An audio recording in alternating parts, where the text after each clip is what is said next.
I'm calling because I'm very concerned. We have some actual proof that a trucker may actually be transporting bird flu. We have a federal agent who is aware, who has taken the documents to many agencies, including New York State Police, the FBI in many, many states, infection control disease.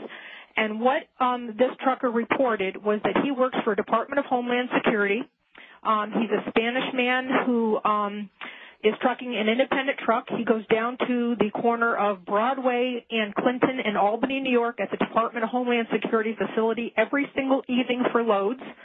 He said there are Raymore and Flanagan's and J.B. Hunt trucks ahead of him loading, that he has taken loads from a silo above Glens Falls. His truck actually was lowered into the ground into a silo. When the truck came out of the ground, he was given a shot in his arm told to protect his family.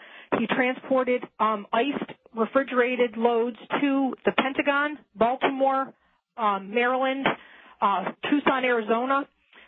He was told that he told the federal investigator how he's getting paid through the Bank of America with a number. He walks up to a window. He presents his number. He is taken to a back room and paid in cash. He showed the federal agent $100,000 worth of receipts because he gets $5,000 per load, and he's done as many as 3 loads per day. Okay, now wait, let me just stop you right here because this is amazing information to say the least. Now, perhaps he is transporting vaccines, refrigerated vaccines. Is that a possibility? Anything that has to be iced either has to be an antigen or an antibody. That's all we know. But we know that they gave him a shot to transport it, that they told him it was to protect his family, that it is obviously something that has to be kept refrigerated. He did 1 load for a complete week to Tucson, Arizona and back, but the amount of money that they're paying him under the table through Bank of America, only loading at night. They call him and they ask him to come down to meetings at Department of Homeland Security at 3 o'clock in the morning. They'll ask him how he's doing and send him back home and say, fine, you're okay, go back home. He has other truckers. He knows of a trucker with a 53-foot bed unit that took a missile type. He was able to see his load, and that was taken out to Phoenix, Arizona. He was given $18,000 to truck that load 2 times. It was 80 tons, and he blew his brakes. The Department of Homeland Security took care of it. He also has been to 2 silos. He's been to many cities with his loads. He is continuously working for Department of Homeland Security, and they are relocating him since the federal agents and the state police were notified. We were notified that he is being relocated to Tucson, Arizona at a base 15 miles below Tucson. And okay, now, let me just ask you, Mary, how did you come upon this information? I can't say. Just what I'm saying already has probably put me in danger, but it is a testimony that many people are aware of, and they are doing nothing about it. And some of the high-ups in New York State Police were quoted as saying, "It's bigger than both of us. We're not touching it with a 10-foot pole."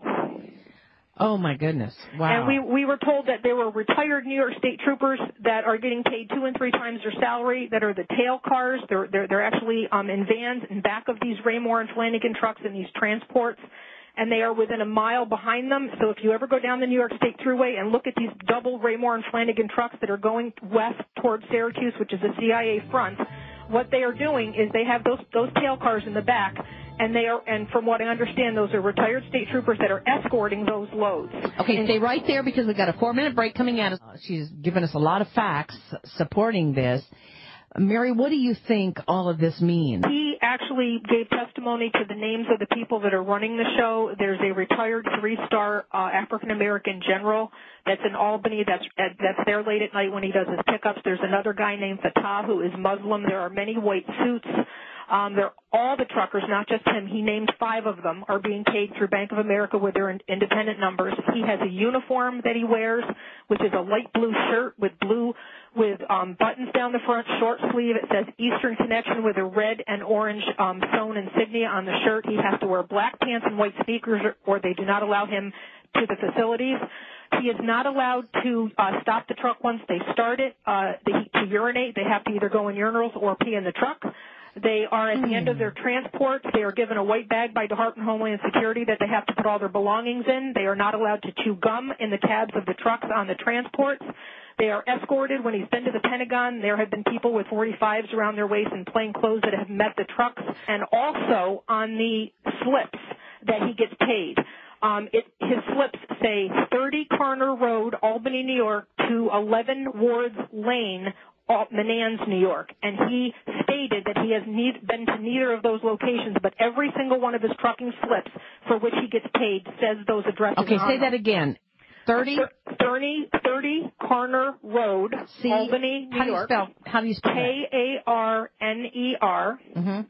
30 Carner Road, Albany, New York, to 11 Wards Lane, Menands, New York. How do you spell Menands? Menands.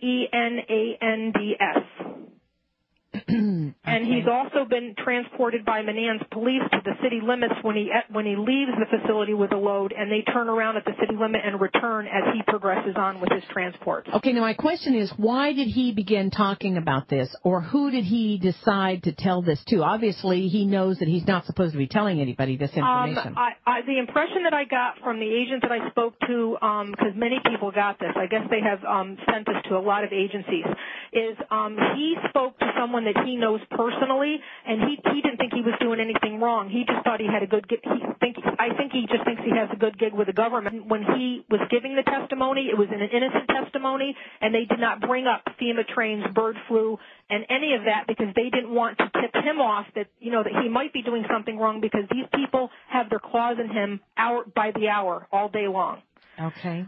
This man said that the government told them that if he's good to them, they'll be good to him, and that they were going to take him to a place called Sandy Point in Maryland on the water for government people where it's safe when this was over, and then they have since sent him now to Tucson, Arizona with his family to relocate him on base housing, and all he has to pay for is food because this investigator has spoken to him 3 times.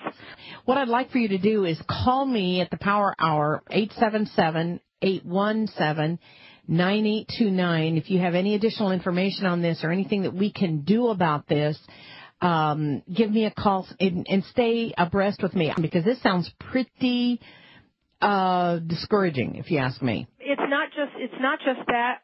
He's had lead cars that they'll tell him where he's got to go, and he'll be going from point A to point B, and somebody will interrupt the trip and then divert him down a road. He went to Glens Falls, New York, went to a dead-end street by a Stewart's by the Civic Center in Glens Falls, New York. They opened a gate, and he drove 6 miles on a gravel driveway to an underground silo. When the truck came out of the silo after he waited with the other truckers for 3 hours while they loaded in secret, the people who appeared with the truck when the truck was coming out of the ground had Tyvek suits, the mask, the gloves, and all the works on. He's also transported at the 109th Air Guard at Stratton Air Force Base. He did do 90 boxes of clear plastic white fluid. He did see that load. Rarely does he see his loads, but apparently he loaded that at the C-130 at the 109th Air Guard. And he's done a lot of loads with these types of things, medical supplies, equipment, but specifically refrigerated to Tucson and to the Pentagon and to Baltimore. And I think it's up to no good. Along the New York State Thruway, there are miles and miles of car carriers that they've been adding to. There has to be 30 miles of them right now sitting on the track since before Christmas. That Thruway, there are miles and miles of car carriers that they've been adding to. Has to be 30 miles of them right now sitting on the track since before Christmas. That we could fit my whole city in this thing. Once you get around that bend near the bridge, you'll see how long it goes. I'll keep the camera running. We're at 20 minutes right now, film I've taken.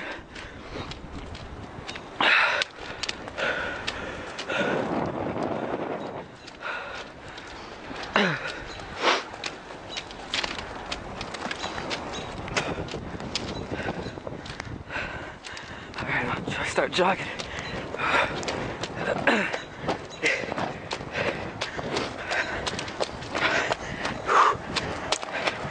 You don't need shackles and benches when you think about it, because who gives a shit? We're all gonna be put in an oven or gas.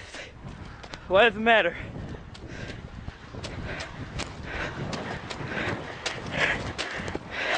Maybe that's what they're planning, I don't even care.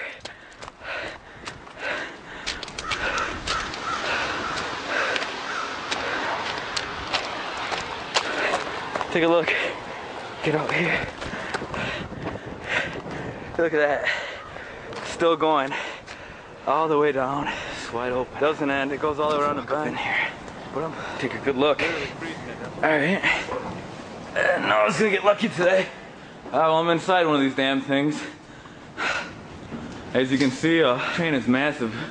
Take a good look, man. This might be your new home pretty soon.